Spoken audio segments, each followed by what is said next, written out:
slowly while we're waiting for more people to join. Ramadan Kareem. Thank you for joining us tonight. Usually Ramadan about spiritual things and meaningful discussions, and this is that type of discussion we're going to have today. Before we proceed to the topic, and I properly introduce you, Richard, just wanted to mention a few words about TAI and LovinDubai, the organization which powered this session, because you can benefit from more sessions of the same organization if you would like to in the future. So TAI is a non-profit global organization, headquarters, and the whole journey started in 1992 in the US. And this is now the organization spread its chapters across the globe, and then the UAE organization is represented by LovinDubai. I would encourage you to follow the social media, LinkedIn, Facebook, Instagram accounts, and especially subscribe to newsletter. This is how you will find out about the similar events in the future. The whole objective of the organization is to support entrepreneurs across the globe, and we organize a lot of informative sessions, educational sessions, and we have programs to empower entrepreneurs. As young as the student level, we have TAI University program. We have a special program to empower women entrepreneurs, which is called TAI Women. Do follow the announcement as well. If your business is founded by female entrepreneurs, you can benefit from that program as well. It will be launched for 2024 shortly. And of course, we have the mentorship program. This is where we link businesses with mentors, and you can get a mentor who will pro bono advise you how to grow your business, give you advice on financial, organizational, structural, way on how you can scale up your business. So this type of sessions we organize around every week, every twice a week. So this is where you can also follow the announcements.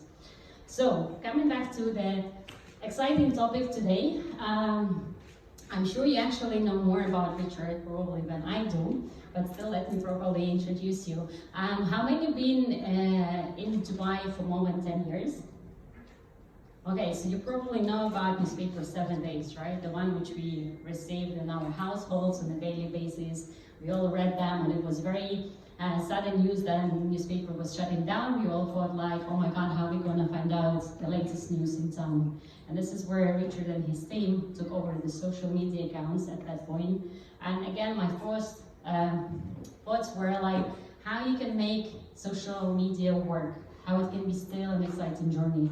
And now you probably know LovinDubai, you follow it on social media, and we get all the latest news across the UAE from following these accounts. I'm also following Smashy, which is more for me business news, and actually Richard will tell you more about variety of the mediums that they launched. The business now present not only in the UAE, they have office in Egypt and Saudi as well, across the country. So this is where a team, I think more than 90 people you told me. So imagine how big is the team, and they produce lots of content. Think about YouTube, viral videos for Instagram, social media, etc., etc. And this is what we will be discussing today. I think one of the interesting points that we're going to touch as well, how we can create viral video for the business, how you can make it efficient and relevant to your audience, and many other things. So over to you, Richard, and please do note the questions following the masterclass. You can ask Richard questions related to your specific business that you want to have. Thanks, Anastasia, for that welcome, and good evening, everyone. Ramadan Kareem again. Thank you for turning up this evening. It's an honor for me to be part of a network that was founded here the same year of Dubai Internet City in 2003. And there's so many inspiring companies that have come out of here and also out of the network. I think anyone who started a business knows how important it is to have a network and an ecosystem and people to bounce ideas off as well. So it's the second time I've done something with LovinDubai. The last time was during the pandemic, and it was on a webinar, but it's great to be able to chat and meet in person. The title of today is Understanding Media and Startups. This is really a media focus because it's interesting. There's a lot of different people in the room. You represent a lot of different companies, a lot of different ideas. And also it was interesting to see how many people have been here for over 10 years. So, well, probably serial entrepreneurs in the room as well. So what I'm going to try and do is share modern media, how I view it, and hopefully we have a Q&A session at the end, and hopefully you'll be able to interpret how you view media, social media, whether it's your business, whether it's going to help your startups, or whether it's something for marketing as well. I'm going to go quite fast. I'm going to kind of rush through it a little bit, play a lot of video, and yeah, do feel free to jump in if you see something that stands out, or we'll take questions at the end as well. All right, yeah, thanks a lot. Okay, let's hope all this works well. So yeah, let's look at the trends. So first of all, let's see. Oops. Yeah, there we go. So I'm going to play you a video as a fun way of introducing myself, and I'll let the narrator, this journalist in Islington. There's a newspaper in North London, and she was a journalist for that newspaper, and she made this video. Which button do I The way to a man's heart is through his stomach. So when Richard Fitzgerald won a year's supply of burritos in a raffle, it also led to an unlikely quest for love for the shortage blogger. After his win was posted on Twitter, he was inundated with requests from women to share his fast food fortune. He saw this as an opportunity to find love. Richard dates a different burrito babe every week, and like a male Carrie Bradshaw, posts all the gory details on his blog. Burrito is the new foreground. It is really messy, and but it does seem to work. It's not like a serious meal, so you know, both people's guards are let down maybe, and then if the date is really tanking and going really bad, the burrito is eaten in 10 minutes, you can just leave it at that. Readers of his blog can also vote on their favourite dates. But how do the girls feel about the details going up on the web? Some of the stuff that he wrote about me on the blog wasn't true. Like some of the things that he said about where I lived and who I was working for. So he clearly wasn't listening very well, which I was a little bit insulted about, because I had loads of details about him. You know that you're going to be written about, and that's something that you're happy to do. Okay, ladies, would you go out on a date with this man? Because he looks cute. I think I would. He's okay, I think, yeah. I think I would, especially when there's a free burrito involved. So it looks like he doesn't even need the burritos to persuade girls to go out with him. But ladies, if you are interested, or perhaps just hungry, you've only got 15 dates left. This is Caroline James, City News, Chilango. So now you know what I looked like when I had long hair.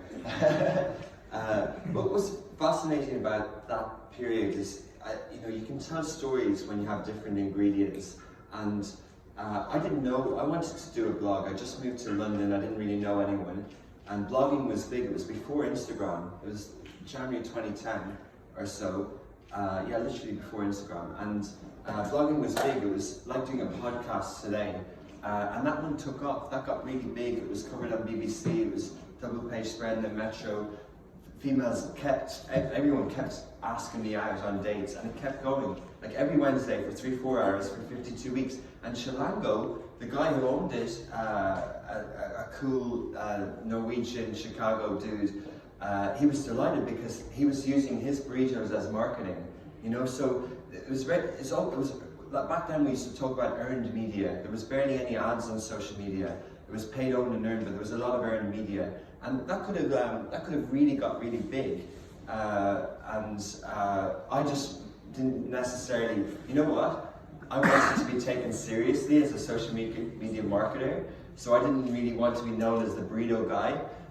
So I did it for a while, and then when I moved to Dubai, I handed it over to other people to keep going it. And it's interesting, as my career evolved, when I became known as Rich from LovinDubai, I wanted to be known, I wanted to run a business and run a modern media company and not be known as a journalist or a creator, you know. So sometimes we get associated with something, but we also try and carve a path of what we want to build our career by. This did help me though, it did help me get another cool job in London, and I met a lot of interesting, fun people as well. So first we need to understand media.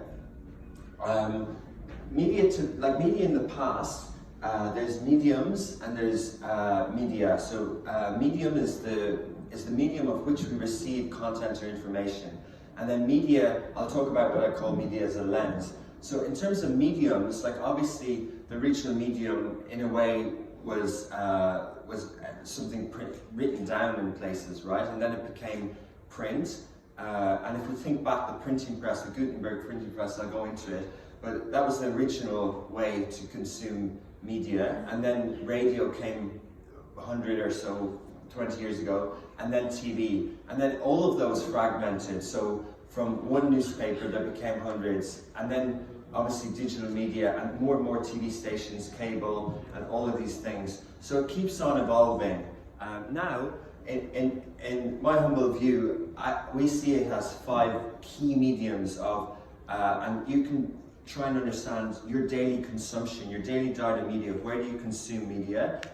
We think of them in 5 areas: streaming, newsletters, podcasts, vertical video, and messaging apps. Streaming can be, audio or video. It can be Spotify. It's a medium of where we consume, or it can be Netflix and things like that. Newsletters are the new magazines. If a magazine company launched in the US in the last few years, it's a newsletter. It has a website, it has LinkedIn, it has events, things like Axios, Semaphore, Puck. All the big journalists now are going to these titles, and they're getting more traction and more buzz than the Politico in the US is getting more buzz than Washington Post. Even though that really shouldn't happen, but it is because of the medium that they choose. There are 6 million daily subscribers to Morning Brew, a business newsletter built out in New York by 2 students. Way more than consume Wall Street Journal or Bloomberg. So understand that it is about what they put in the medium, but it's also where they're going direct into people's inboxes, not hoping people go onto a www, because it's changing. Podcasts and shows. Podcasts in the technical world of the internet is an RSS. It's the one last part of the internet that isn't in a walled garden, but actually podcast has to be viewed as shows. If you're promoting a book, you do it on Joe Rogan or Stephen Bartlett, Diary CEO, or if you can get on AB Talks here. You don't do it on Oprah anymore, or the Tonight Show, because no one tunes in anymore to appointment TV. It's all on demand. So the podcast show thing is where the attention is. And vertical video, I could say social media, but vertical video is huge, right? TikTok tried to kill Instagram, Reels came back, everyone's launched a vertical video. Musk is pumping it a lot on X.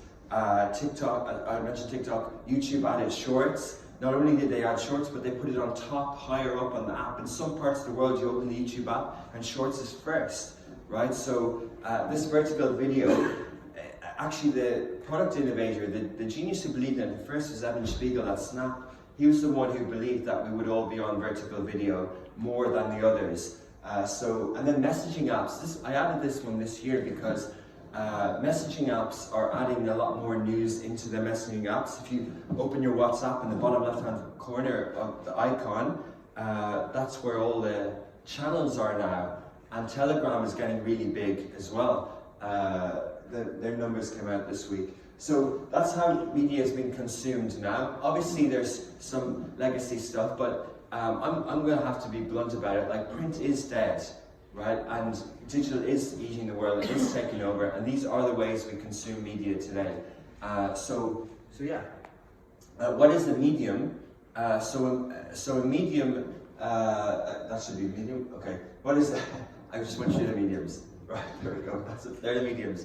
Okay, what is a lens? Okay, so a lens is basically a way of talking, right? Like it can be editorial, it can be the content, it can be a direction for the content. So of all those mediums, what lives on them? If you go, hey, I'm going to write about news, or I'm going to write a book, or I'm going to do a documentary, I'm going to make a movie. Okay, cool, well, what's your point of view, and what does it look like? So, LovinDubai, what is it? Name another media, name a TV channel around the world, anyone? NBC. NBC, okay, NBC is a good one. Name a magazine that you've heard of before? Okay, Vogue. Vogue, sorry? Yeah, okay, Vogue's a good one. So cool, so basically, that's the New York Times logo. New York Times was founded in 1850, and around the same time as The Economist, and it was a state newspaper. Then it became a national one. They think they're an international one, right? But it's still got the name of the city, right? It's actually a capitalist type newspaper. The editor is like, whether it's right or left or whatever, but they talk. It's from New York, so that's always going to be its history and its DNA. Female empowerment. I picked Hello Sunshine, Reese Witherspoon's production company. They're a mission-driven modern media company, and all their material, whether it's their book club or whether it's the morning show that they make, this TV show that they've done on Apple TV, everything's about female empowerment, right? So that's a female empowerment lens. There are some in the region. It's basically a cause-related lens, right? When I was in London back then, The Guardian was a bit liberal. Now The Guardian is, you can tell, it's very female empowerment, and rightly so, because that group was underserved in the UK. There wasn't enough articles around female football in the UK and things like that. So the female empowerment can lead into this one, but generally the cause-related media can be set up in that way. I wouldn't just say gender. Gender is one, but I wouldn't say it's the only one. There can be other ones as well. Ethnicity, so you can have media catered towards ethnicity. In the US, in certain parts of the US, people speak a lot of Spanish, so there's Hispanic media catered for that audience, and it can be cultural. It can be R&B music. It can be you can have different ethnicity content as well. Passion can be a lens. So passion point, you can have media around sport, food, things like that. Where people kind of mess up is when they mix them too much, right? If we did LovinDubai and it did well in English in the city of this mix and what language we speak, and if we did love in sport and we did really, really well with articles about Ronaldo and everything like that, our audience would be from the US or wherever. If we did English content, so how could we monetize that? How can we relate to those people? What do they really care about? So you can mix things up too much if you don't know who your audience is. So another way of understanding why any of these are needed at all is if there's people doing a behavior, then there's room for media. So if there's a cohort of people, if there's startup people in Dubai, then there's room for startup. You have to understand what the relationship is. And people are surprised when I say there's 6 million subscribers of a newsletter about tech startups in the US. Why? Because there's 30 million people who trade daily without brokers on the Robinhood app, who buy stocks and shares without brokers, without fees. So 30 million people need, that's a cohort, that's a behavior, so they need information.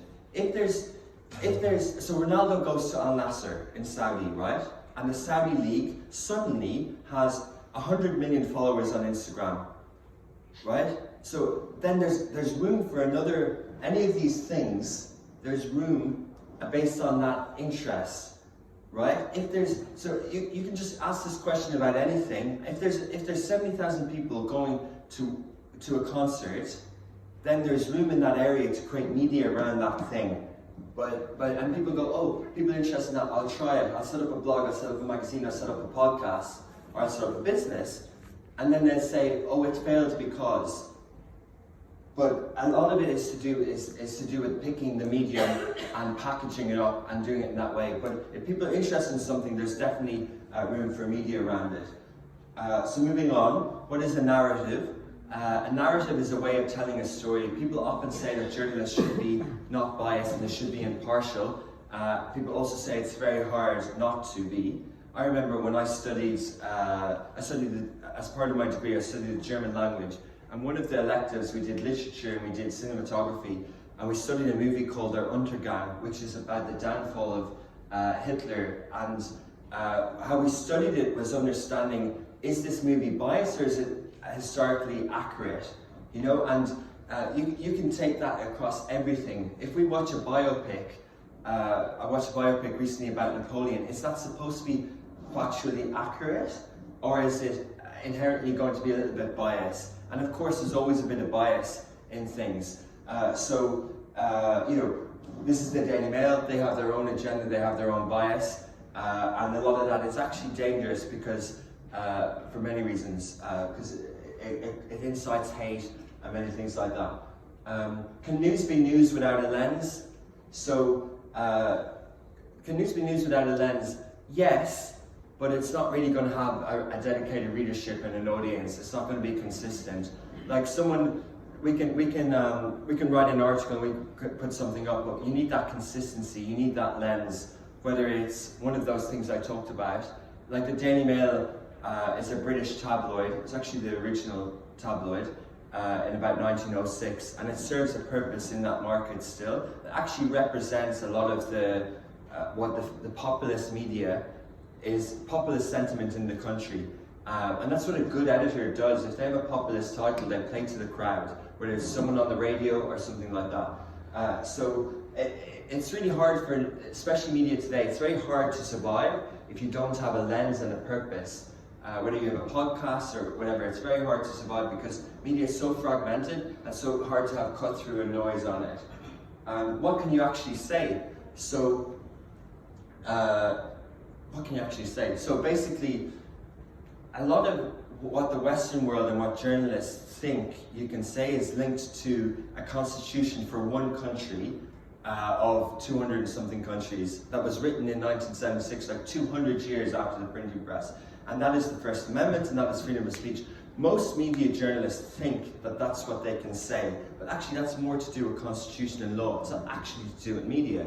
And media in this part of the world is really, really new.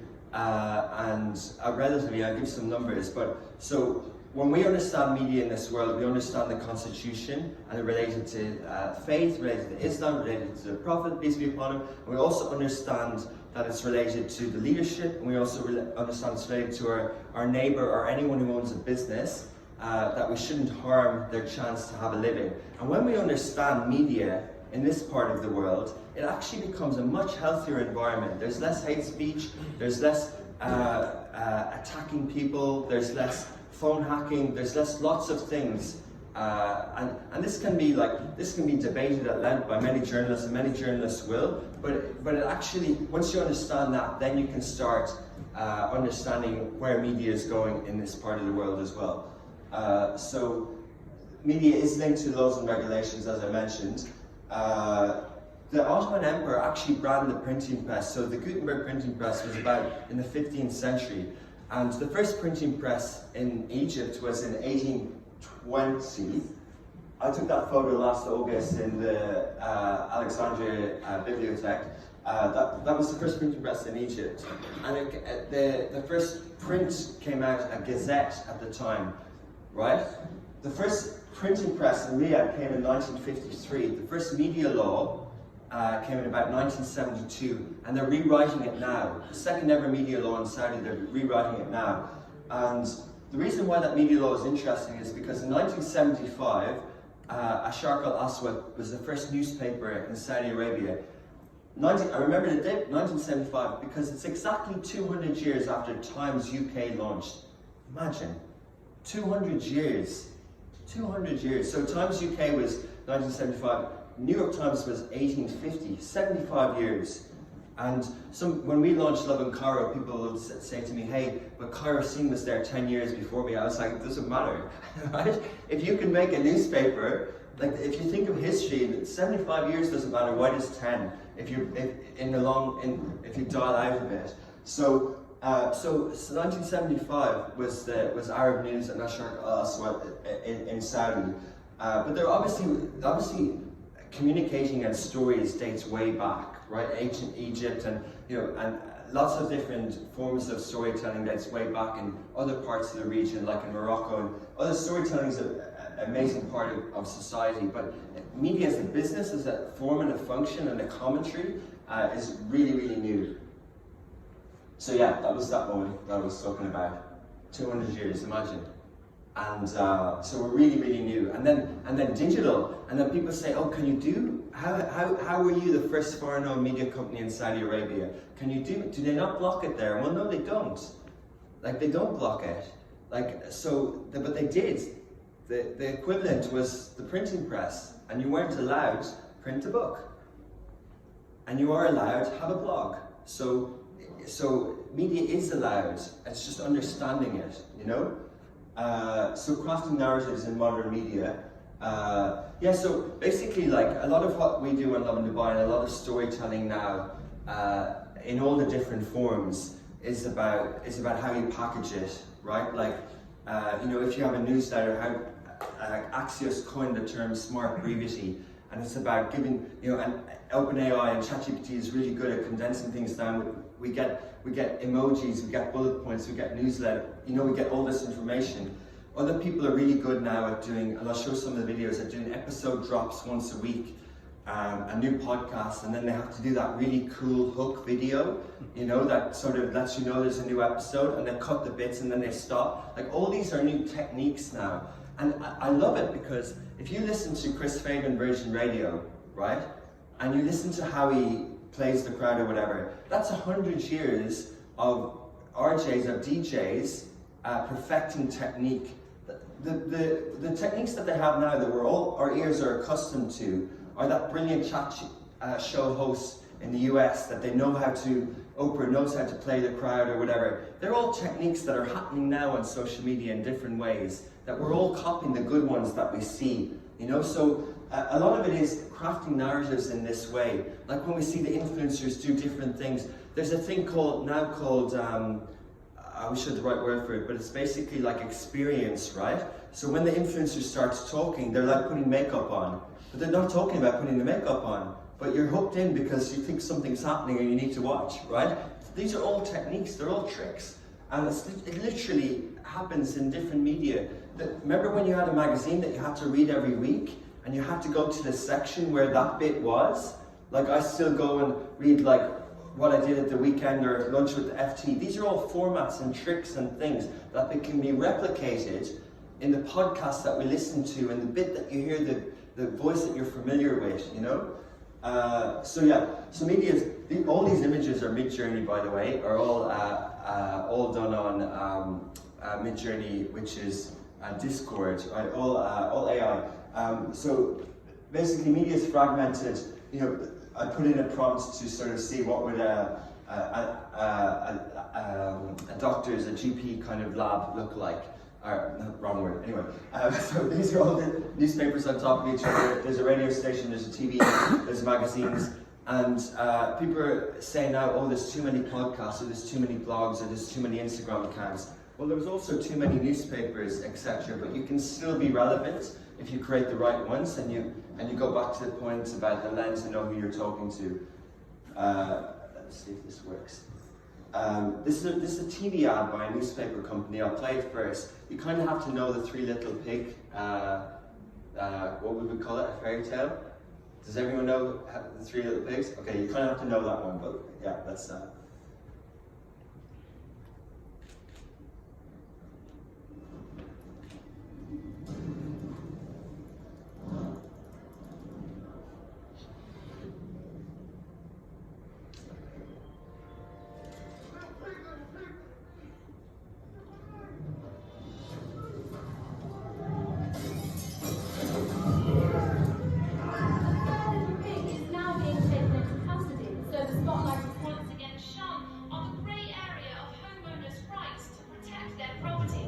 This isn't right. The three little pigs are the victims. Inside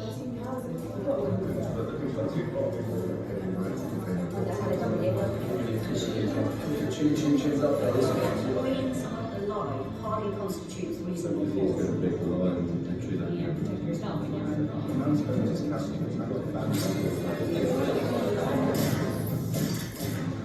Someone tried to blow my house down, I'll do the same. There's no way you could burn down his houses. He had asthma. He must have asthma. So what's the truth about the pig's houses being blown down? Inside job. There's no reason why those two houses, one made from straw, the other from wood, should have collapsed. Not even a healthy wall stuff and cloth could bring them down. The three little pigs have confessed to conspiring to commit insurance fraud, framing the wolf in an attempt to cover their tracks. Their motive was financial, as they struggled to keep up with their mortgage repayments. My payments too. What's happened?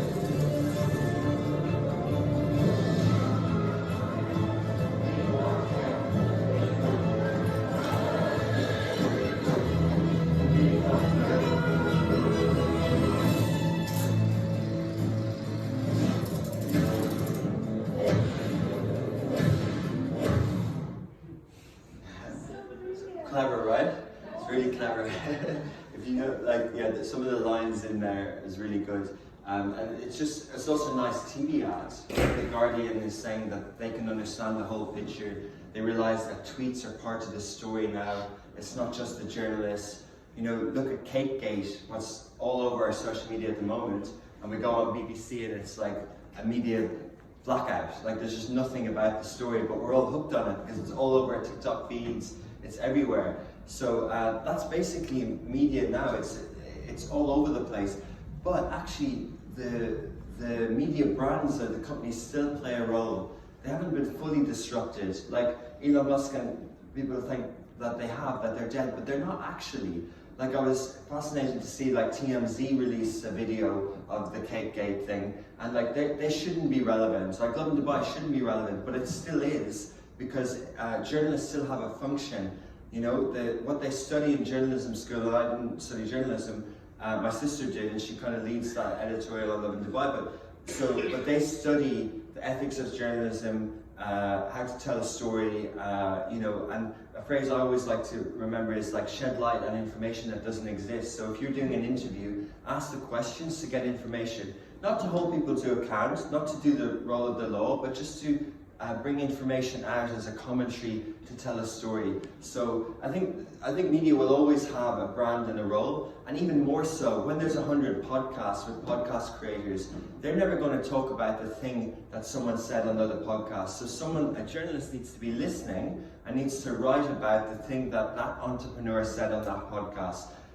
You know, and this is media now. That's what journalism is. Before it was going box pops on the street. Now it's looking at people's Instagram stories and figuring it out that way. So there actually is a status quo to media now, like text, audio and video. That's modern media.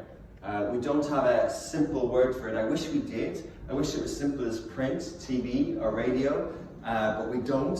Like we call it new media or modern media. Digital doesn't do it justice enough. But there is a new element, and it's all driven by this, because we have text, audio and video in this, and that's how we consume. So a modern media company really should be able to do all three. The Guardian actually resisted doing video. They still do text, but they were made like 150 years ago. If you're made now, that's the equivalent of the printing press. So you have to do all these three things. It makes it harder, but you kind of have to think about them. So the creator economy is huge. The creator economy is influencers, it's everyone's a publisher. There's different types of creators. Sean King started out with Black Lives Matter, it's cause related. He's doing a lot on Gaza at the moment. Motaz Azad is a journalist, a trained journalist in Gaza, and he's in Qatar at the moment. So he got really well known when the genocide happened a few months ago. And he's done a great job at citizen journalism, more so than any title. And if you think about it, like the Washington Post have about 15 journalists in Tel Aviv trying to cover this, yet this style of media, this style of content on the ground is actually more relatable and tells the real story and shows, and people trust it more so than they do the sort of propaganda type narratives that they might pick up from legacy media. North Stars is Iraqi American, and she's got the biggest Arab YouTube channel. Not really beauty, like all different types of things, like a really big YouTuber. Nora and Khaled are new kind of pop-up type content creators. Mr. Beast is the biggest YouTube channel in the world, but it goes up all the time, but I'm just going to say 260 million followers. He started out making one-person videos. He's only 25, his name's Jimmy Donaldson. He's worth billions, he makes lots of money. And he has about 300 or 400 people working for them. Each YouTube video that he drops now costs around $2.5 million to make the video. He just signed a deal with Amazon Prime that the whole 10-episode thing is going to cost $100 million. So he's moving off YouTube, where he was brilliant at editing, and now he wants to prove that he's a brilliant storyteller for the attention economy on streaming. We're going to see this trend more, as streaming servers need to keep people on, as Netflix get jealous of TikTok and podcasters, they're going to pay more creators instead of making original TV shows, and they're going to fill their streaming services with more creators, and creators are the new media companies. They 100% are. I know they're our biggest threat, but every creator now, like even Anas Bukash AB Talks in Dubai, he used to have a talent management company. Now he has 20 people making his episode once a week.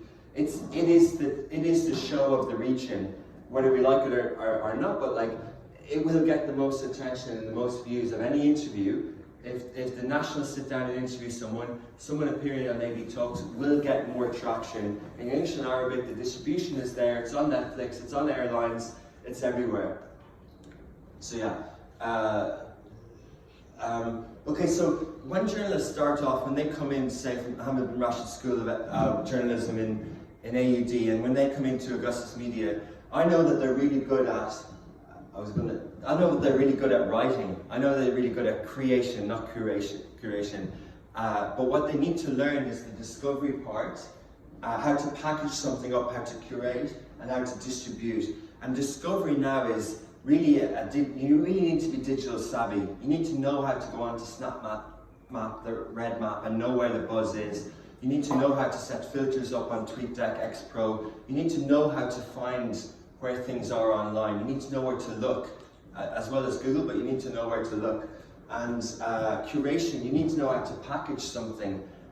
You need to know how to write an article and put the pieces together. Why people will say, oh, but is that original content? You know why it's so important? Because when we take out our phone, algorithms give us a piece of a story, but they don't tell us the full picture. When I mentioned CakeGate, every one of you thought of a different image. Okay, some of them we've all seen, but the opinion that you've seen, or if I mention, I know we use the trigger word related to Gaza, but we all have seen different things. Whereas when it was one form of media, when it's Ramadan at the moment, there was a time at this time in the evening that 90 million people across 22 Arabic-speaking countries were watching the same thing. That's not a lie, and that's not that long ago. That's late 90s, right? There were no mobile phones. It was NBC One, and the 30-episode show. The whole region watched it. The whole region, 90 million. Not even, like in the UK, England in the World Cup final, only 20 million. 90 million people. There are only 15 million subscribers of streaming services in the whole region right now, right? Netflix have about 2 or 3 million. 90 million people used to watch the same Arab actors at the same time across countries. And so now that's different. So when all these different stories are happening, how do we piece it together and curate it for someone? And then how do we distribute it? Text, audio, and video, and what channels? So yeah, all the different tools that you need to tell different stories. Just giving you a few more examples of the things, just to repeat kind of some of the points that I'm trying to make. Business Insider. What I love about Business Insider, sold by Axel Springer, and people said that they only did curated, they didn't do original. But the size of their article, the size of their text, right? Because it's designed for the mobile. Another thing is when you scroll down, there are no paragraphs. It's all sentences. And the other thing is like when journalists come in and they say, "Man dies on street." I'm like, cool, are you writing a headline for a newspaper to catch people walking by the aisle to pick the newspaper? Because that's not how we behave on our phone. It should be 25-year-old falls and slips in a banana, drops his phone, spills a Starbucks, and everyone laughed. And that's the bit that catches you. So that's the headline today. And you have to fill out the sentences. And the traditional journalists don't get that. But you have to do that, and you have to do it big, because our eyes on our phone. This is a newsletter. Financial Times bought Endpoints News, which is a health tech, a newsletter in the US that got about 300,000 or 400,000 subscribers, and they're like, that's where people are consuming health news. They're not flicking to the section 16 pages in of the FT, or they're not going to the tab on the website that says health, as people still at Gulf News think that that's how people consume media. They don't consume media like that. So, and the carousel posts. So that's from Not Bible. The carousel swipe thing here. These are all different formats that evolve over time that get all the attention. Threads, So Threads app, but also a thread is a tool, it's a technique on X, on Twitter. So you can write the different things like that. And then the different style of tweets that you can do as well. So you have to be quite savvy on all this, and we're not perfect at it. I see sometimes people on X, on LovinDubai, we put 4 images up, and you can't see the full image, so it's just a waste. It's not pretty in the feed, it doesn't work, it doesn't cut through, it's pointless. But they're just ticking a box, they're not publishing natively, they're just throwing things out of place. Here are a few brand collaborations. I always get this guy's name wrong, KSI from Sideman in the UK, a group of content creators, and that's Logan, Jake, one of them. One of those guys, one of the boxers. So they launched Prime. Prime's doing really well. It's in the shops here. This is Fabrizio Romano, who used to work for Sky Italia. He's now the biggest journalist in Italy, biggest journalist in the world. And he does Transfer Deadline Day with Heineken. Anas Bagash I mentioned. Nestle sponsoring him. How are you really doing? These catchphrases and things like that. I'll send this deck afterwards. There's some stats that shows vertical video. Video is huge in the region. We say text, audio, and video, but visual content in Dubai with different nationalities. It's just if you're doing one thing, get vertical video right. It's where you get most traction. And here's some vertical videos. These are all going to play at the same time. I'll talk through them.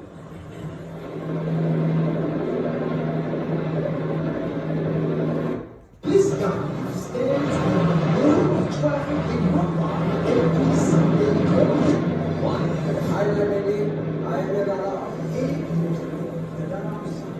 When he hit a pothole in the road and got into a terrible accident, he did not break his arm.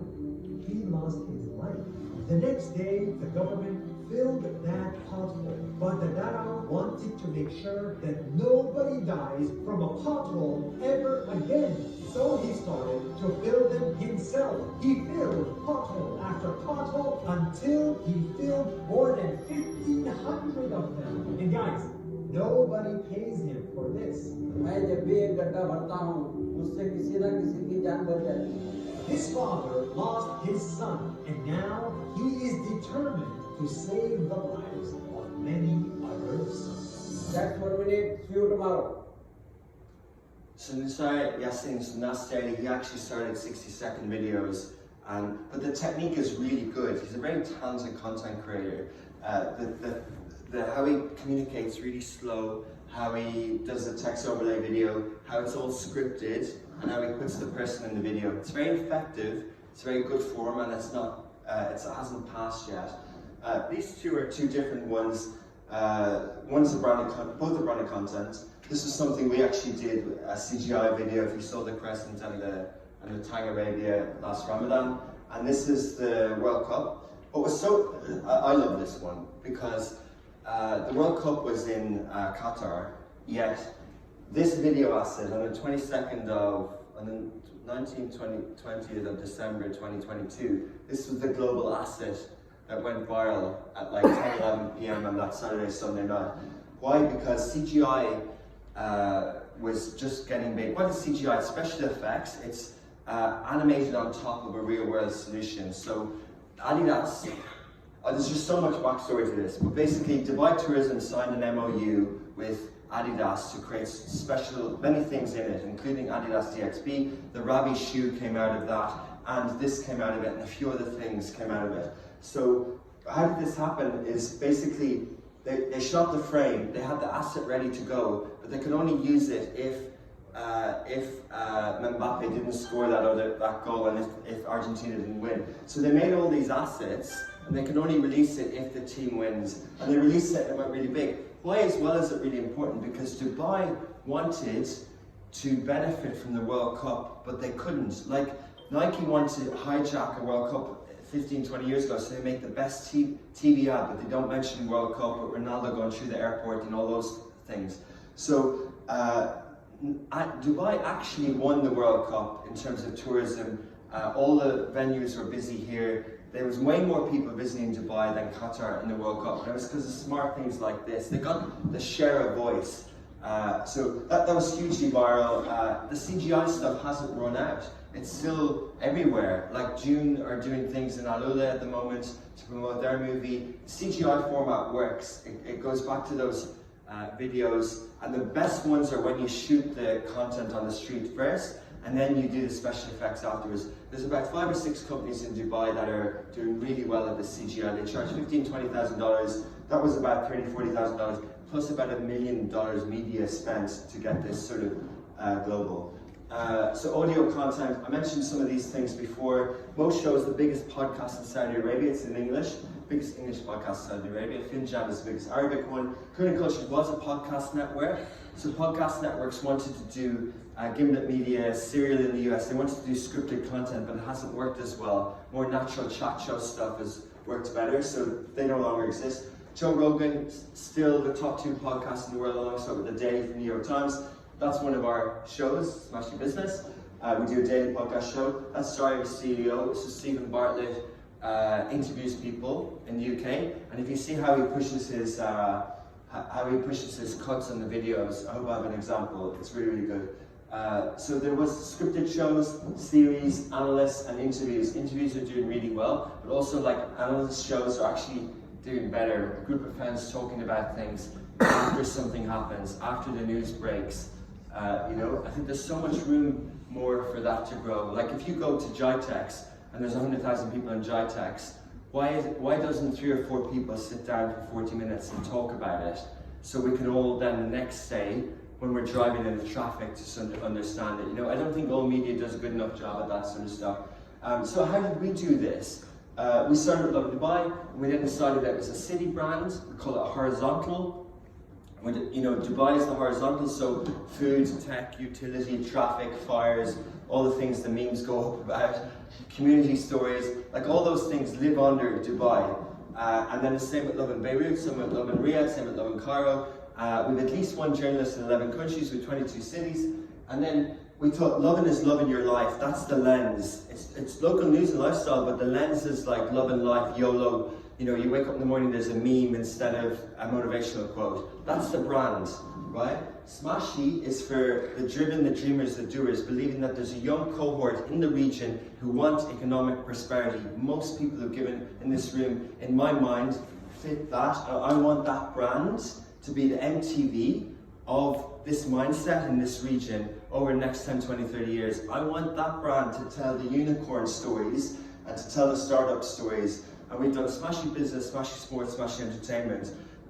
Saudi has never won a gold medal in the Olympics. They will win a gold medal in the Olympics. Inshallah this summer in Paris, but they don't have many people that we think will win, but they will. Who's going to tell that story? Well, the most show, he will. He'll interview that person 3-4 months later. Who's going to break the news? Does it fit under Lovin Saudi? Yes. How do we do it on a Smashy Sports? How do we do it in an emotive, modern media, text, audio, and video way? And that's what I'm trying to crack. Odium is our content studio, so it's our white label thing that we do in Production City as well. So these are the different types of things that can happen on LovinDubai. That's the newsletter. Yeah. It's so fun working at LovinDubai. You guys in the community send us loads of videos all the time, and lots of things crop up each year at different times.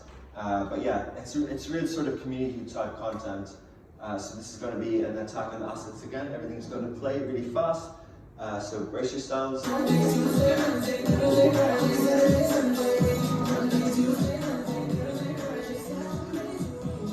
said attacking assets, I meant attacking the senses. But yeah, alright. This is how we do our TikTok things viral. So text presenter is called P2C, piece to camera. This is a carousel post, big images, big text. This is a branded content piece for Homes Are Us. And this also looks like a branded content takeover at a kid's place. Clients pay us for these. They pay us a few $1,000s for these, and we guarantee the views. We'll do the production, and we'll get 150,000 views for them as well.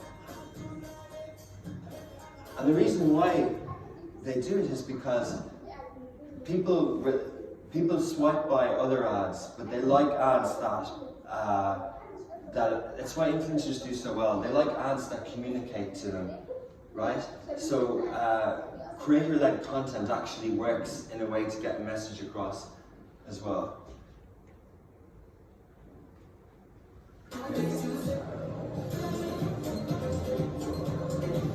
So all different styles. This was 20,000 people showed up for the launch of a branded residence in Meydan. This is a viral video that Dubai Police actually sent us and asked us to amplify. And this is just a sale content does really well. Look at the size of it, look at the punchy text, right? If you're really aesthetically precious and you think that a 16:9 needs to work, you're just missing all this. You're just missing all the engagement.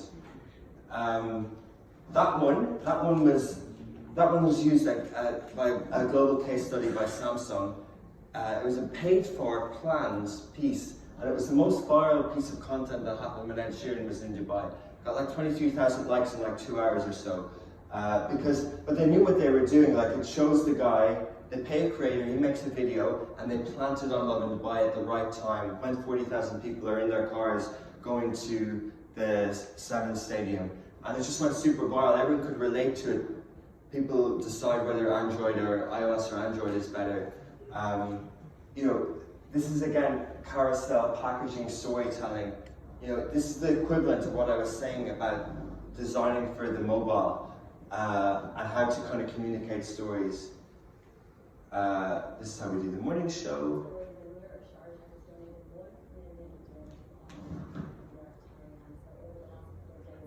So we used to do a live show every morning from 2018 when Facebook used to give juice and lots of traction for lives. And the team's still kind of, it's taken a while to get them to understand that we're no longer producing a live, we're actually producing a podcast and a show. So the 40 minutes that we do in the morning goes out in 2 different podcast feeds that get cut all over our TikTok, an article goes up, and people can consume it on demand at any time they want throughout the day. So this is basically our radio station. It's just an on-demand podcast. It's a daily show, and it's got 2 hosts, and then an influencer or guest comes in every morning. For friends of mine are like, Rich, buy an old radio license, you get more traction. I'm like, no, because we have to believe in digital. We have to continue to embrace this on-demand stuff. Does it get you? This is the Mo show, but they mentioned us, so I'm going to play it. It never gets old. I get emotional every time I walk out the door of my home here. I get emotional every time I pick up my phone and there's this 2, I guess they're blogs maybe that I follow, Lovin Saudi and About Her. Every time I see what they post about women, it blows my mind. It's unbelievable, you know? It's cool. And in such a short period of time. So yeah, so what's cool about that, obviously it's an endorsement that Princess Rima bin Bandar Al Saud follows LovinDubai, Lovin Saudi. Like for us, that's quite cool. But what's also cool is that we know we're doing something right because we're telling the stories that are important to young people in Saudi right now, which is female empowerment. We're understanding the lens, we're understanding populist media, and we're delivering it in a way so we know it's working. You know, we're doing it with Saudi national journalists in Riyadh, in Arabic, Lovin Saudi bil Arabi, and then Lovin Riyadh in English and things like that.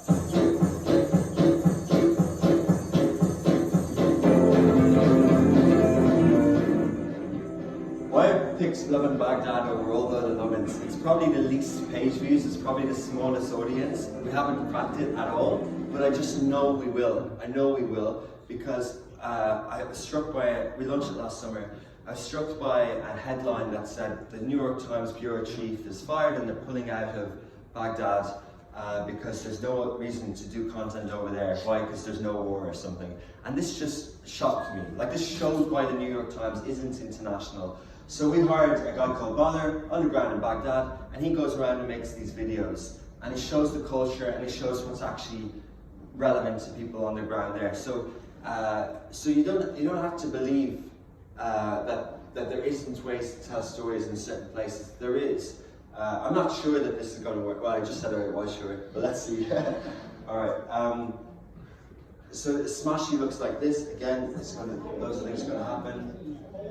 Smashy Gaming. Meme Casual Social Media is the biggest Arabic Snapchat show. 20 million unique views per month with 6 billion top Snapchat views. It basically does trending stuff that influencers do in Saudi. And yeah, different types of content formats. Oh yeah, this is the original host.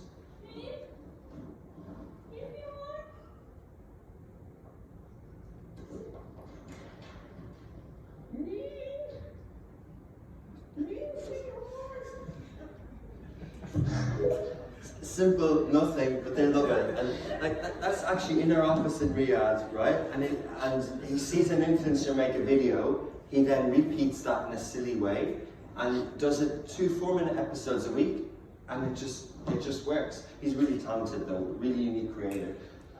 So yeah, that's about it. I'm going to play a video to kind of show the overall Augusta stuff now. Yeah, I'll just play this for this, and then we'll do Q&A.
Cool.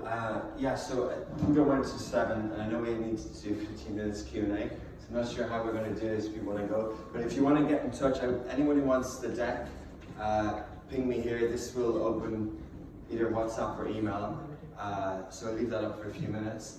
And anything you want to talk about that we don't have time for Q&A, reach me there. Yeah. Thank you so much. I don't know about you guys, I feel I need 20 years to master all of this. So my first question to you, and then I pass the mic to the audience, would be like, you want to do the proper one. I want the audience to ask questions, so that's, I want to ask you the key question. What would be your advice? Where should we start with all of this? Because there are many businesses here, entrepreneurs, and someone working for the companies. So any tips and advice how the story can start with the creating the content and how to publish it? You know, if you're not a media company, I wouldn't say to start too much of it, because digital, the internet is like a hungry beast. It will keep eating and eating. You have to feed it all the time. You have to post all the time. You have to make loads of videos. So my own best advice is, if you're doing this, then do it as a business. Then treat it seriously, treat it as a media company. Know that you want to become a content creator who has a podcast, and do it that way. Build it organically or raise money or whatever, but like treat it as a business. If you're a different startup, then understand that that's where media is today, and that's how, you know, I see Rahul in the audience who's a PR professional. People like in PR will understand how to get this across. You know, but if you're a startup, like on Augustus Media, I don't publish on Augustus Media, but I want a Wikipedia page because I want it to be treated as seriously as Vox Media in New York. So I need articles. So I need to pitch to Bloomberg to get articles, and it's hard, right? So we have to understand these things. Like at the moment, the signal points on the internet are still old school. They still need links, but the consumption is new school or whatever. Yeah, that's a good question. I mean, the response. I also wanted to ask many people also wondering at what point shall we stop? Shall we start posting by ourselves? At what point shall we engage the freelancers? And at what point they should come to the media platforms like yours? So, what would be your advice? All to do with budgets and time. Like, I think the first video I put up was the 52 burrito dates. I was doing that every Wednesday. I had a job. It was easy for me to do because I was dating girls anyway. So, but if like what are your assets? Like, if you drive to work in the car every day, like maybe that's your marketing. Maybe it's 5 minutes. Like, if you go, oh, I have to set aside a time to make a podcast. I have to go and research the guests. I have to book the Podster studio for 400 dirham an hour. I have to edit it and I have to drop it a week and I have to do the content. You're never going to keep that up in your busy job, right? Some people do, but like it's really, really hard to. So the easiest thing to do is to find a way that you naturally behave anyway, right? So yeah, basically what you naturally do.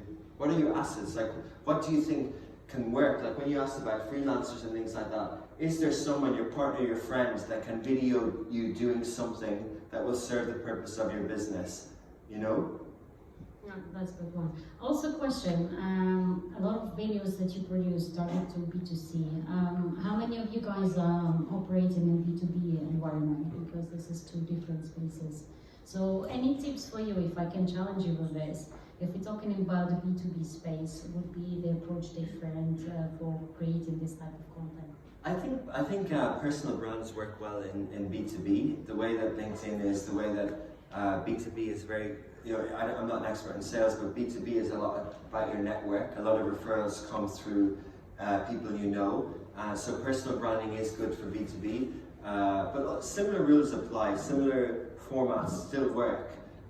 You know, and messaging still works like that. Like, but yeah, like, and you know, how do we get? Okay, so how do we get B2B inbound? We do good consumer media, and people DM us and ask us to do the same because they see other brands advertising. It's like an impulse buy. But then how does Augustus Media get known as a credible media company? We do sort of different types of PR and marketing in the digital world. So I might appear at things like this, or I might be on a podcast, or I might write 10 predictions for media in the year and go to Campaign Middle East. I would do thought leadership pieces. Thought leadership pieces is like personal branding. It can come from an individual, it can come from a company. You can build a profile of the people in your company through things like this. Going back to the last question, Gary Vaynerchuk is very well known at personal branding and helping people to navigate through TikTok and all these things. I was fortunate enough to spend, it's called the 4Ds, it was like 2 12-hour sessions in Hudson Yards in New York where people paid $15-something thousand to go and listen to his team for 2 days. And when he came in a room like this and when people asked him a question, he had his videographer editing the question he was asked, and by the time we left in the evening, it was on Gary's personal Instagram page. So we were like literally being used for him to do his cuts, right? He used the same questions in the room. It would be like me now, if I was obsessed with personal brand, I'd have someone from my team over there videoing me and I'd have it on my Instagram tonight. So I would use the question that you, and I would use you to create my content. You know what I mean? Like I would literally do that. This is my plans for tonight. I also wanted to ask you, very often entrepreneurs, founders of the business, they're like, I hate this stuff. I want to run the business, but I don't want to do social media posting. So a lot of content, like you said, there is a variety of content that you can produce. How often the person should be in the video, right? Can the video about personality go viral? Do all entrepreneurs have to be engaged in the content creation for social? No, and again, it goes back to, like, if people are introverts, people don't like it, then don't force yourself to do it. Like, social media for us is our business. We monetize from it. But it's not, social media for most other people is marketing. But you don't need to, marketing can be different things depending on what you're selling.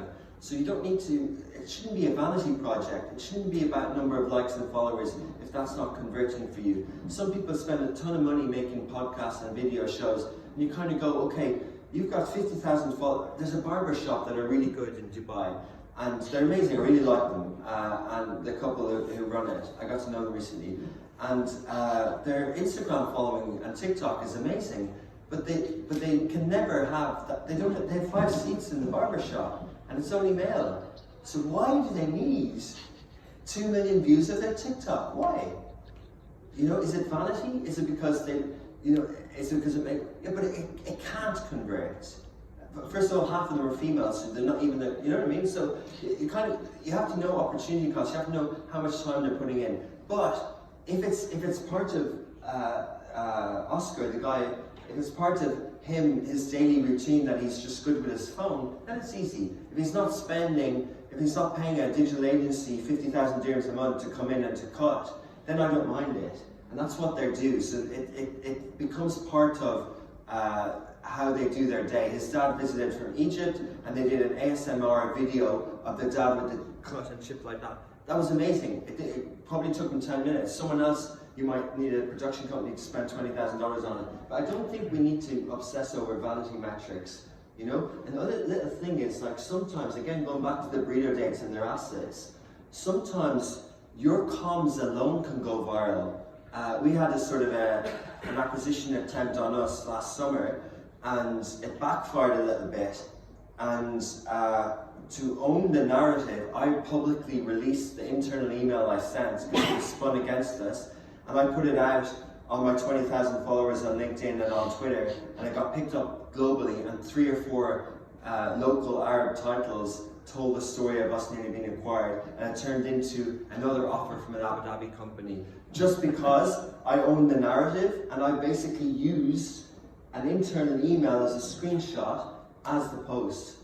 So I didn't brief an agency. I literally, like, you literally use your own comms, you know? So yeah. That's interesting. I also wanted to ask, how many of you are new to Dubai? I don't know, a few years only, UAE.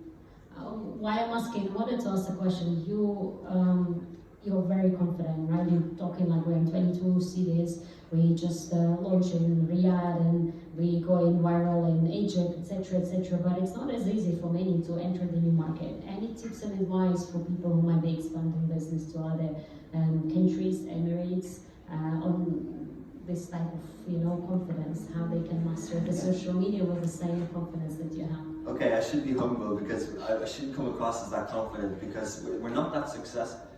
In most markets, we're losing revenue.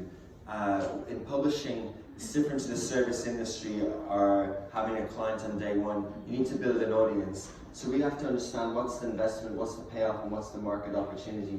Market entry in any industry is really, really hard. Like if you're franchising a business or whatever, and especially if it's a passion or a people person, usually it needs the person to move to that market and to crack the ingredients and to put that passion and effort into it. Again, going back to Gary Vaynerchuk, I said the same question to him because he always talks about being in the weeds, you know, being in the trenches and hands-on and doing stuff. I'm like, Gary, how can you do that? How can you get your wine business going if you know that the only way to get something going is to give it 88 hours a day? He says, I move the goalposts. So I know that for example, if I'm going to grow Love in Cairo or Love in Riyadh, I know the fastest way for me to grow it is for me to be on the ground there. I don't even need the language. I know how to clickbait. I'm confident in how I can stir up a storm and deal with the pressure. Like, I know I can do that, but I don't want the opportunity cost of leaving the Dubai business behind. So I move the dial of the time that I'm going to be successful in Riyadh and Cairo and Doha. And I move it from 18 months to 2 or 3 years. And then I don't put pressure on the investment in that time there. So for everyone else it's different, market entry is different, but it goes back to our mission is to become the modern media company of choice in the Middle East and North Africa. It's like a risk board. We have a map in our office. 11 of the 22 countries are blue, that's where we are. And we're going to do it with digital, our own brand IP, those brands I shared, and in that region. And we have 40, 50 years to do it. And I make those rules. Wow, I love this. So it's about confidence, it's about trying things, right? So I just wanted to, I love the energy, right? It's been more than an hour Richard is talking, but you can feel, right, that he's so passionate about the topic. And I think this is something we should pick up from here. We shouldn't be afraid of trying things. But I wanted to ask any questions from the audience. So this is, yeah.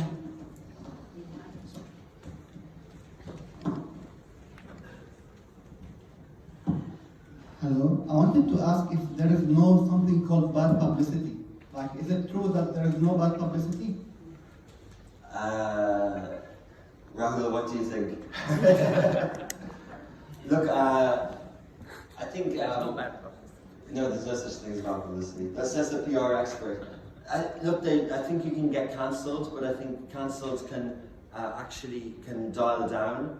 You know, I think how you react to it. A lot of people over the years would panic by the comments on LovinDubai, and I see it all the time. Big corporates, seasoned PR, comms people bringing up, going, you need to change the wording. Someone at senior management has screenshotted something, and they're freaking out. And I just stay calm, because I know in 2 or 3 days it's going to pass.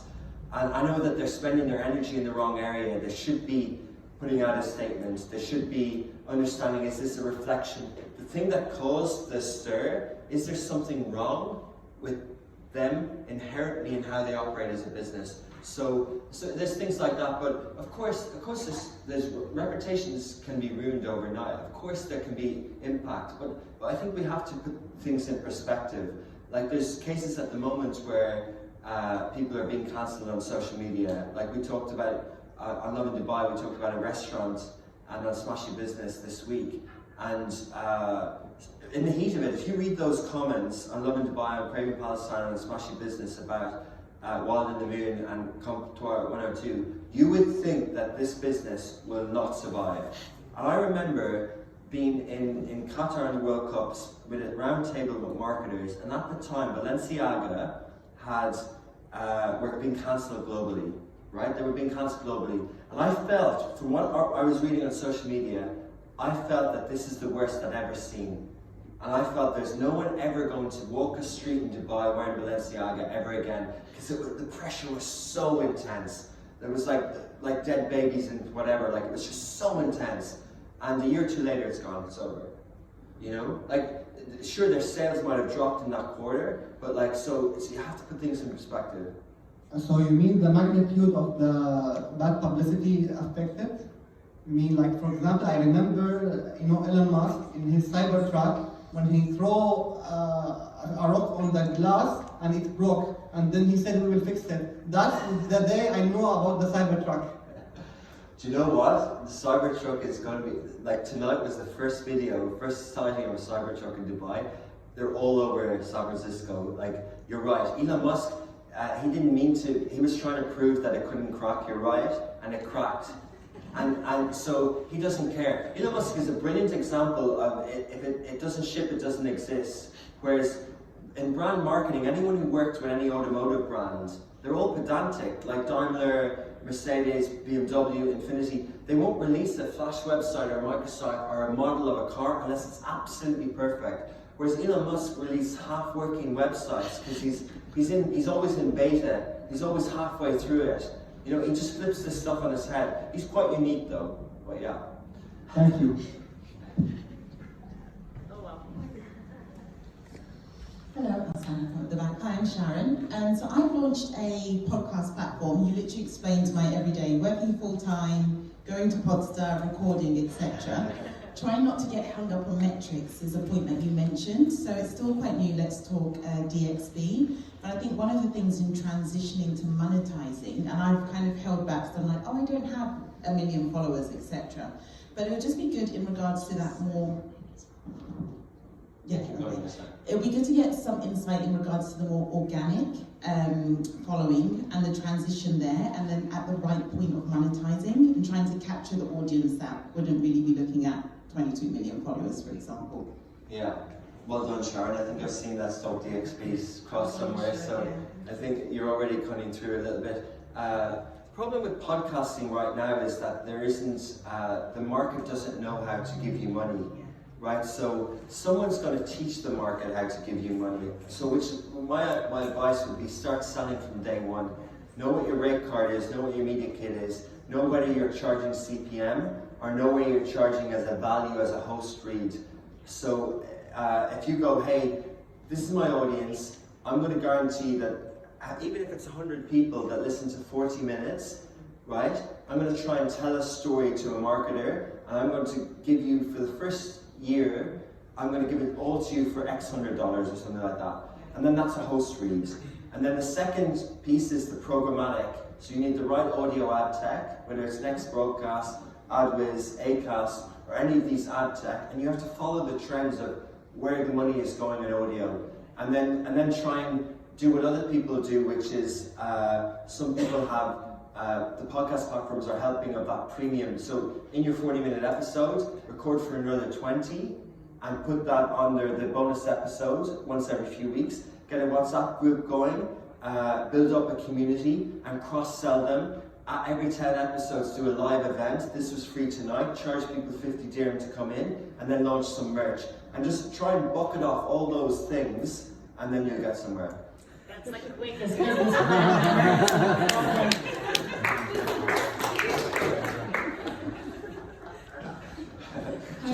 Just don't beat us, like do the first, yeah. Hi, thank you for raising the session. My name is Rameshwari. I have two questions for you, actually. It's a very basic question. First one is, what do you advise to someone who wants to start in media but is camera shy? And second one is, what do you advise someone who wants to start a career again, but like what do you, from your side, as you as expert as you are, like what are the basic things required, like in terms of tools or in terms of any first or few steps that they need to take? Yeah. So the second one, starting a career again, do you mean in media or in media? Yeah. Look, the first question is camera shy. I think they're life skills. Like you mentioned, I was confident. When I had that hair in London, right? I actually wasn't. I was taken off a client because I wasn't confident enough. I was a senior account manager at 27, and I would stand up like this and muddle my words in front of 20 marketers, Lloyds Banking Group in London. And I went to a network like Toastmasters, right?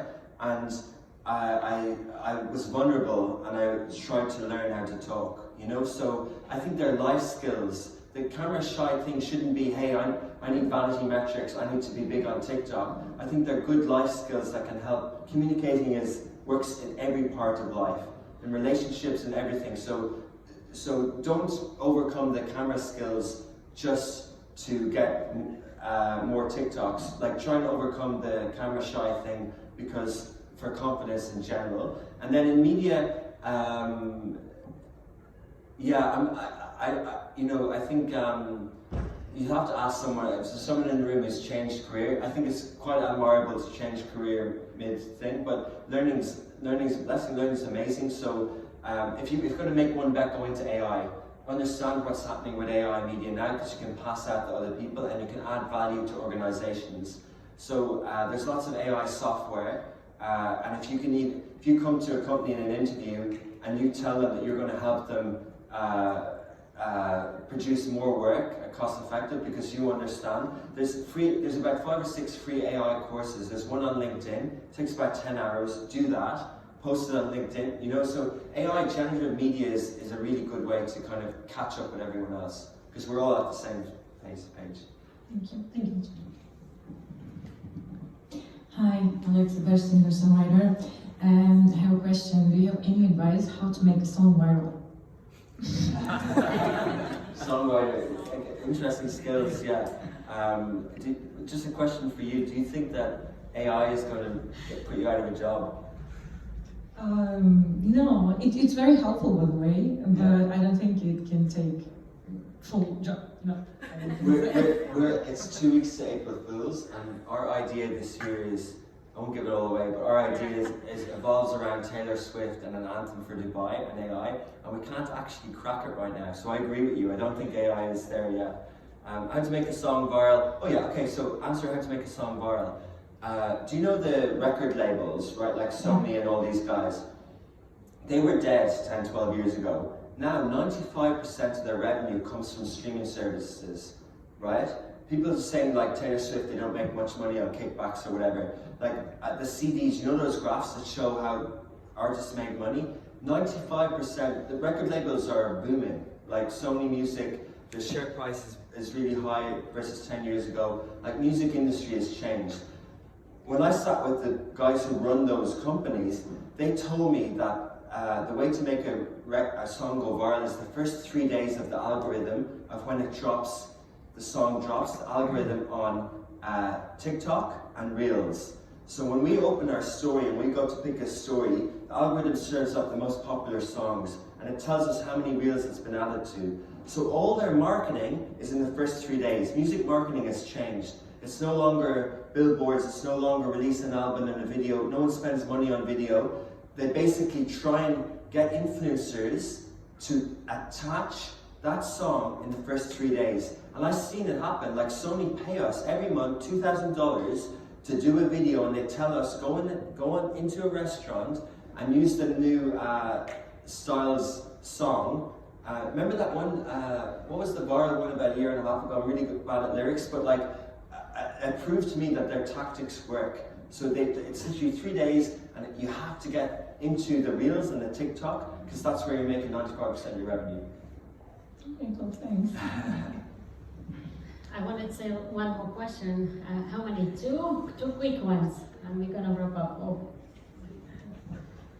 Hello, Richard. Thanks so much for a very insightful lecture and questions. My name is Ola Naida. I'm a co-founder in Local, just in one of 5 startups. And I'm really curious about your monetizing system in LovinDubai. Because as you said, start thinking about money from the first day. So when you launched LovinDubai, you start selling from the first day. How did you grow this? Whether B2B contracts or it was selling B2C somehow. So how did you grow all your empire of Lovin to 22 cities? Yeah, it was really hard. I was very naive. I worked in media agencies and I was making projections that I would make $500,000 in the first year, and I didn't make any money. None of my ex-colleagues spent anything, even though we had the audience. A year later, we realized that we had different types of customers. It was all branded content. It was all this native unit, and it was sponsored articles. But I was finding it hard to get people to buy it and the right price point. So I went to restaurants and I gave them cheaper than they pay PR agencies and guaranteed what they like to call as coverage. And I gave them packages. So and then that moved to video, and that moved to Instagram, that moved everywhere.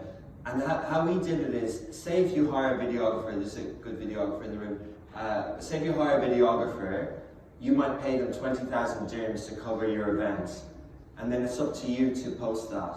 We would charge them 12, and we would guarantee them 100,000 views on LovinDubai. So we would sell the content and the media buy, the audience together for half the price, so undercut it. And then it becomes a self-fulfilling prophecy. When other people see other brands do it, they feel they need it. When people see LovinDubai at the opening of a restaurant, they feel they need it, and word of mouth, and you just get a really good client service team, and you just deliver exactly what you're going to say all the time, and trust that.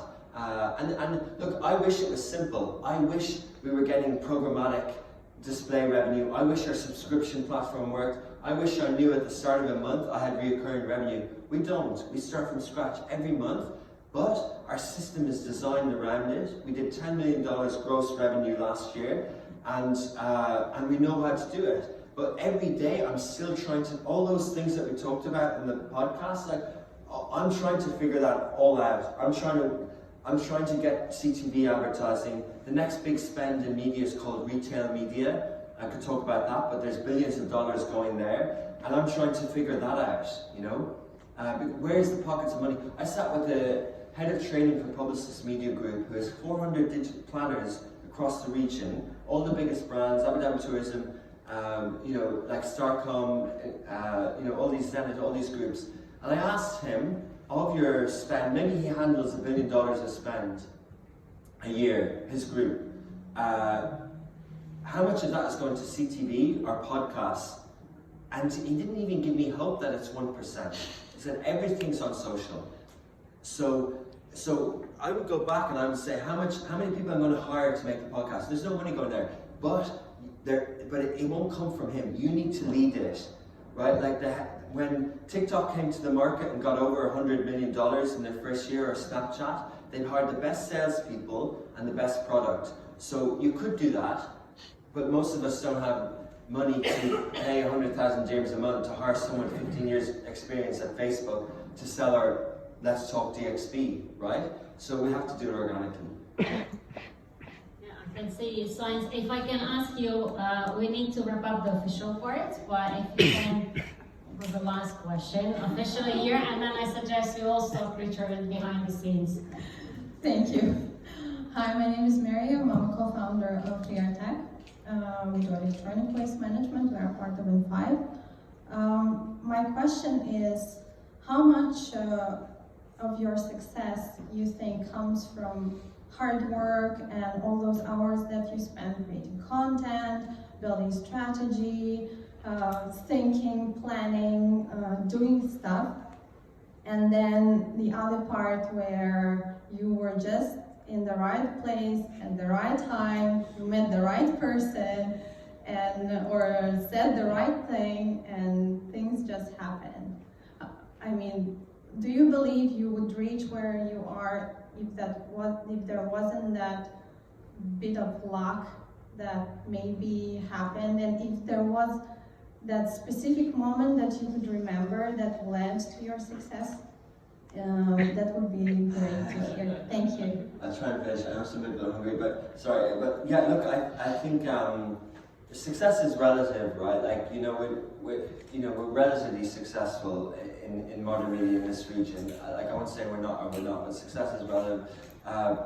You know, when you were asked a question, I was saying, oh, it's all hard work, right? Like, for me, it's about the 10 years that I did in 7 agencies, building up that experience, and then being ready to set something up at 32, like having stress, you know, anxiety nights before, will I set up an agency, so all that compounding, the hours, you know, like in 5 Tech, we were in Astrolabs, the writing on the wall, like the codes on people's shirts here tonight, the tagline there was make it happen. The guy serving coffee has something motivational quote like that. I was there with a laptop for 18 hours, however many hours, every weekend, doing clickbait content with typos riddled all over the place, just to chase articles. And so the hard work is there. However, it wouldn't be possible if, going back to Thai Dubai setting up in 2003, it wouldn't be possible without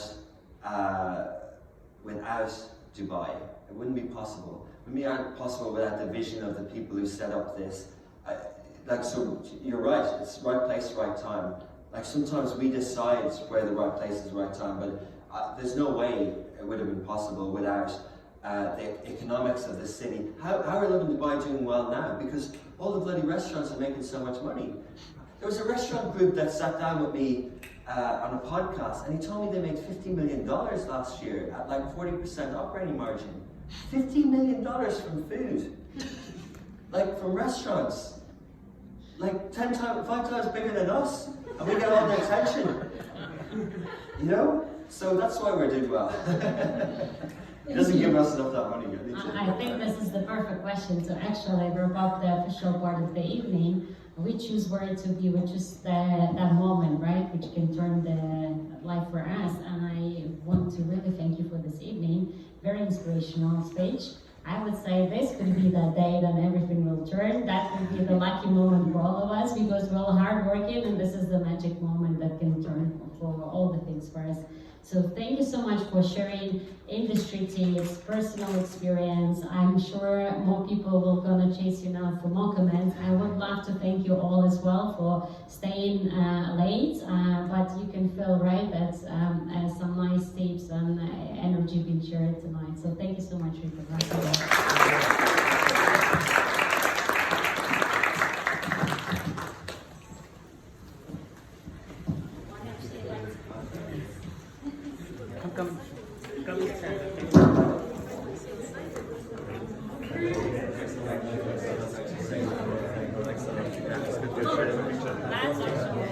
Yeah. Come send it. Three of us. Come forward. Thank you so much for coming. It's so good, and I'm sure people like that because they're still here. Like here? Yeah.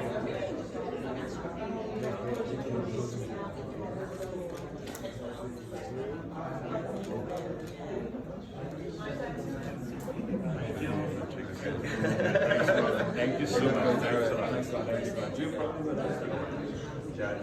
Yeah, I do. Yeah.